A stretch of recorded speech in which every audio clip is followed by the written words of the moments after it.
একসময় যে সম্পর্কের শুরু হয়েছিল ভালোবাসা আর রঙিন স্বপ্ন দিয়ে, সেই সম্পর্কই এসে থামছে আদালতের নথিতে। নীরবে নিঃশব্দে ভেঙে যাচ্ছে অনেক সংসার।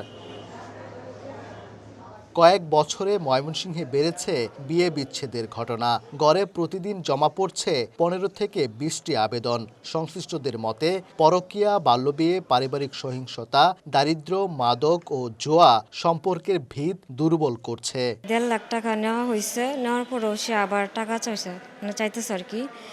পরে এইভাবে অনেক টাকা নেওয়ার পরে আর কি করব, তখন আমার বাচ্চা পেটে থাকার অবস্থায় সে আমাকে বাড়ি থেকে বের করে দিচ্ছে। আমার বাবা মা বিয়ে দিছিল, ভালোর জন্য দিছিল, তো এখন তো সে ভালো না, অন্য এক মেয়ের দিকে তার নজর। বিভিন্ন মেজর ইস্যু সহ ছোট ছোট কারণেও তালাক হয়ে যাচ্ছে।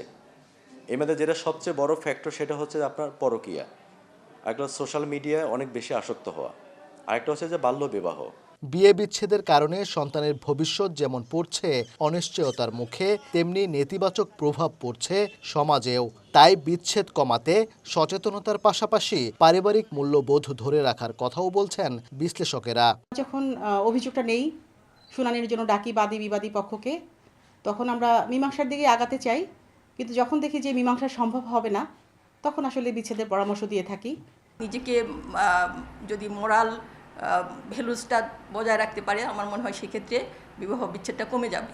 দুজনকেই আমার মনে হয় বোঝাপড়াটা আরও বাড়াতে হবে, আরও বেশি সহনশীল হতে হবে।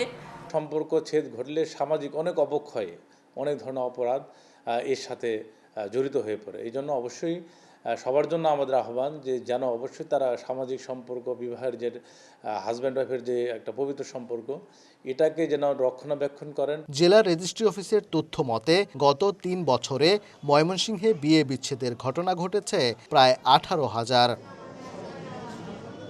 ওবায়দুল হক, সময় সংবাদ, ময়মনসিংহ।